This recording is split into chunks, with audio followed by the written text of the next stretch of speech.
I remember I took it in my like music theory class Mm-hmm. that I took my senior year. We it was kind of like an experimental class. It wasn't a new class by any means, but it's kind of like you completed the main curriculum that we had developed, and but we still have another class, so it's like I guess we'll don't throw them. Don't throw 'em? Just jump off with them. Oh. It's basically like we'll have you learn music theory stuff for a little bit, and then like the last like 2 months of school, it's like we'll just talk about whatever. And so there was one day when we talked about like my teacher found a video analyzing Kendrick Lamar's All Right. Yeah. Like a lot of the like Great song. musical, right, exactly, but the video analyzed a lot of the musical theory elements of that song. And so I just think about, it doesn't have to, you don't have to resort to the I guess the textbooks in order to teach interesting things about a topic, and like that thing with Q-Tip, it doesn't I don't know what I'm saying anymore. I fuck it. I lost There's a my lot train to of be learned thought. about the world today, and you don't have to. Whoa, Sorry, that took all my brain power. that's okay. I think there's a lot to be learned about the world today, and most of the shit that I know. So I think about all the movies and shit that you like, right? All the stuff that's coming out these days, all the like musical artists and TV shows and actors and stuff. Chances are they all learned from like the classics, like the old stuff. Or like you're talking about like their acting abilities. Just shit that you like, and like ideas and stuff that people come up with, and just art in general, right? Okay. And the stuff that's getting created now, like in our time, in our generation, is inspired by. I think about this a lot with wrestling in specific, because there's tons of wrestlers from the modern day who are like, yeah, this wrestler from the 80s is my favorite wrestler. Right. And think about that wrestler's favorite wrestler was from the fucking 60s, right? And it's just like this shit goes on from so long. Like you can learn so much from the average kid that's getting into wrestling right now is watching like fucking AJ Styles and Bryan Danielson and all these guys that are wrestling on TV today. And they grew up watching dudes that were wrestling in Japan in the 80s, who the modern kid probably has never even fucking heard of, right? Yeah. So it's just like there's so much you can learn today, but that can be applied to like most things. Like it can be applied to music and musicians, right? I don't know. I'm gonna immediately jump off that topic and talk about movies instead. Yeah, that's fine. But like when I first watched Blade Runner, I didn't know I didn't know that it was inspired by a book. Yeah. Like when I first saw Blade Runner, I was legitimately like, man, that's the most like creative movie I think I've ever seen. Yeah. But it's like, no, it's just based Came off from a book. Yeah. And so like everything's inspired by something. Yeah. And I think that's the beauty of art, is that you can be inspired by something, but like not rip it off. I guess. Yeah. Because I mean, do androids dream of electric sheep? When I was reading it, I was like, man, this is just Blade Runner. But there's also like creative merits to it, like on its own, and I'm like, oh man, that's kind of like. It's like just as cool as Blade Runner. Yeah. It doesn't like, it's not like the movie just isn't like ripping it off. Yeah. It's I just think like, I don't know, creativity is cool. Yeah, it is very cool to be creative and whatnot. But And I'm saying that as someone whose biggest creative endeavor was a failed Spider-Man comic that I tried to write when I was in like middle school, where I basically just ripped off as many Spider-Man things as possible. I was inspired by like the '90s cartoon, the Raimi movies, the Amazing Spider-Man movies, Well, and I mean, like you said, everything comes from something. I think everything is an amalgamation of everything else. So I don't. everything is something and nothing at the same time. Everything sucks and Everything sucks, and the only good thing is. Tombstone. Tombstone is awesome. We just watched Tombstone. The movie fucking rocks. That was the coolest movie I think I've ever seen. Can I do this? No, you can just call him. I can just call him? Say hello. There you go. Hello!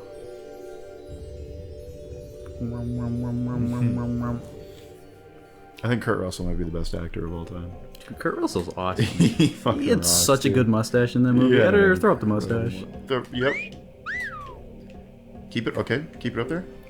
Okay, now you can put it away. No, wait. Move it to the side of the screen. Put it in the top left corner, into the bars, and keep it there for the next 10 episodes. Thank you. And then below him put Val Kilmer in that movie. And then on the left side of the screen put Kurt Russell in Big Trouble in Little China.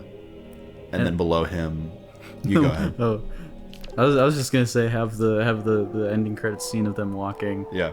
Just playing eternally. Yeah. This game might have the best sound effects I think I've ever heard. It is really good. You know, yeah, you have games like Metal Gear Solid 4 has like the most realistic, fucking awesome sounding things.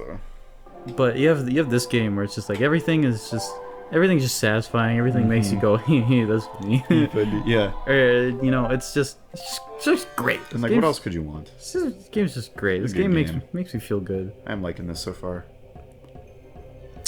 Well, that's good, because this game actually, I won't say. I won't spoil. This game actually fucking blows, is what you're telling me? Yeah, basically. Well, it has the same thing, like literally every single GameCube game of the era did, where it's like, oh, you gotta collect 9 million things like at the last hour of the game, and you're like, okay, I was having fun, and now I guess I won't. Whatever happened to collectathons? I think Banjo Kazooie Nuts and Bolts came out, and that kind of killed the industry. It was so much time between Banjo Tooie and Banjo Nuts and Bolts, right? Well, I mean, yeah, and they were like, let's revive Banjo Kazooie, and then they did it in a a collectathon. It's not exactly. They just tried to. Yeah. They tried to say, oh, this is Banjo Kazooie on the next generation, and they just fucking fumbled it so poorly. Yeah, they did, didn't they? That game's so ugly. Yeah, it is. Banjo looks like a dumb me. Banjo Kazooie leaps into the 7th generation. The 7th dimension. Dude, that'd be cool. Fucking bipedal bear just walking. It would be dope. I was about to say walking at the speed of sound. I don't know what I'm talking about. Walking, whoa! Look at this guy. He's got a championship belt though. Fuck yeah. These guys are so cool. I like him. I like how they're like dogs. Are they? Oh, no spoilers, I guess, sorry. That's right. MJ, there's a chest in this room. Is there? You got, yeah. Oh wow, yeah, there is.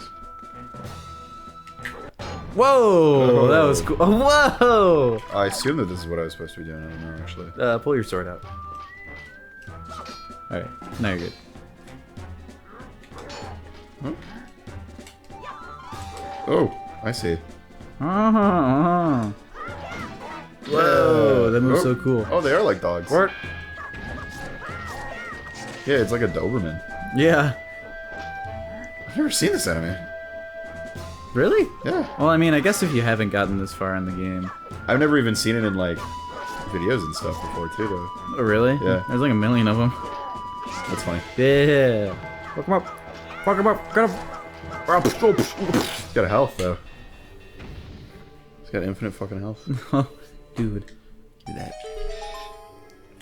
Give me that. If you had infinite health, what would you do? Like if you... Oh, I would just be a pro wrestler. So... I would take the craziest fucking bumps of all time.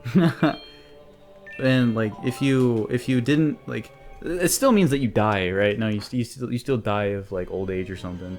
Yeah. But you just have, like, infinite durability. I can take as much damage as possible. Yeah, like, you can get shot in the brain and basically nothing happens. Oh! You're like, oh yeah, you got the bow. Beautiful. The beautiful bow. It's a beautiful bow. It's your beautiful bow and arrow. The beautiful bow and the awesome arrow. You like that? That was some awesome wordplay. Thanks. That's some turd play. Yeah, I'd be a stuntman. I would like... I would be like, hey guys, watch this, and then I would like jump out of an airplane or something. I can jump out of an airplane, splat a million feet from the air. Well, actually, you wouldn't splat, you'd bounce. Yeah, you're right. I almost forgot that people bounce. How could you forget? How could I? I think I like the bow in this game because like Oh, funky. the sound it makes, the sound it makes like when the arrows hit something, or it's very wooden, you know. Yeah. And it's not like that in the other Zelda games. Yeah, they make clinks. Okay. Yeah, I don't get it. I don't get it. Don't get it. Is there an example of an adventure game like this where you're not constantly item switching? There's got to be, right?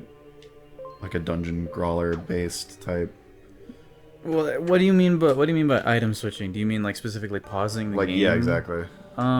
Skyward Sword has a real-time item menu. Really? Yeah. But you still have to swap it out for buttons on the controller, don't you? Yeah. So the thing about you need your friend. Oh, Left your friend behind. Oh my God. Hi Link. The thing about Twilight Princess on the Wii is that it had like no. Whoa! What the fuck? They're alive! They're alive!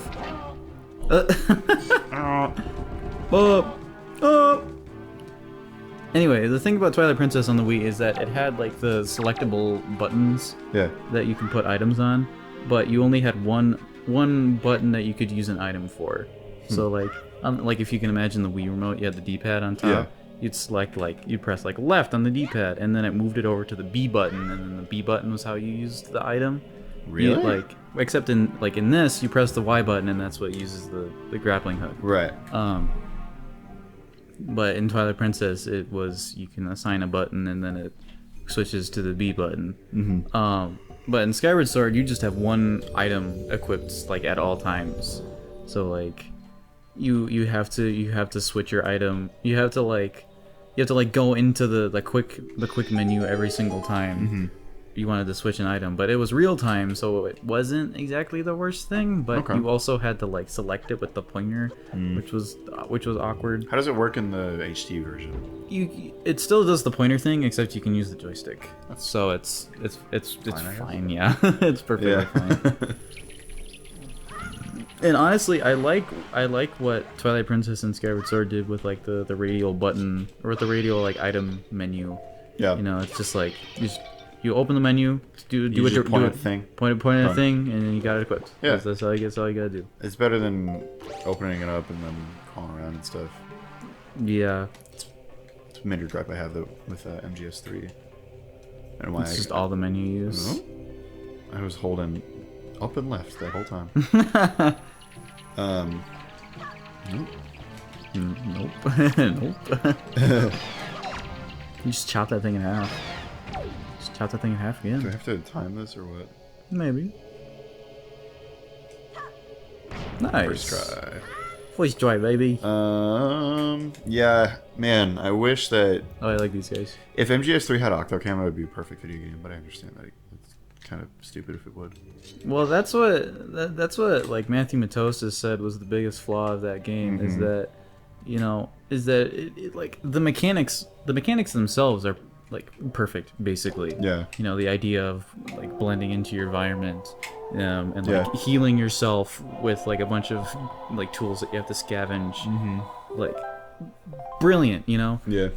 But you just have to fucking go into a menu every single time you do it. You're right. And if any of it was real time, it would be a million times better. Yeah. And my biggest gripe with that game is that in my opinion, it feels like garbage to play. and this is coming from someone who likes playing MGS2. That game's controls are so goddamn awkward.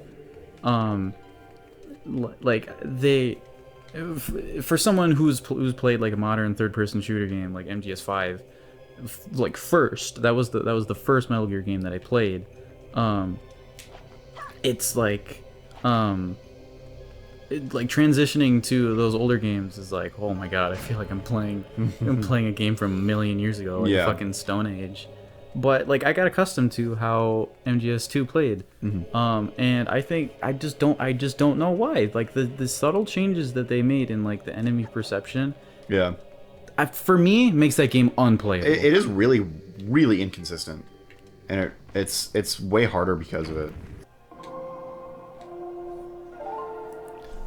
You remember in Ocarina of Time when you go up to the big waterfall, you play Zelda's Lullaby, and for whatever reason the Zoras let you into their home? I guess. That, I guess. It's the same logic where you're just like, what? Okay, I guess. I think that makes I think that makes a little bit more sense than that does, though, because you use the Zelda's Lullaby. You don't use it for any specific thing. It's just a thing that you know. But they do a pretty good job of making you know that it's important. Yeah. And then with the Wind's Requiem, it's like you have a specific use for it. I think you can inspect the little sigil on the ground. Oh, okay. And it says the Gives you a hint. It says like the mark of the wind is strong here. Oh. Oh, I didn't know you could do that. I didn't know you could shoot him in the eyeball. I've literally never done that with these guys. That makes them so much easier. Look out! Oh my god. You just pierced your heart. You pierced your young heart. Ooh. God, it explodes so violently. I love that. Love this game. It's a great game. It's a good game. It's a good game. What were we talking about?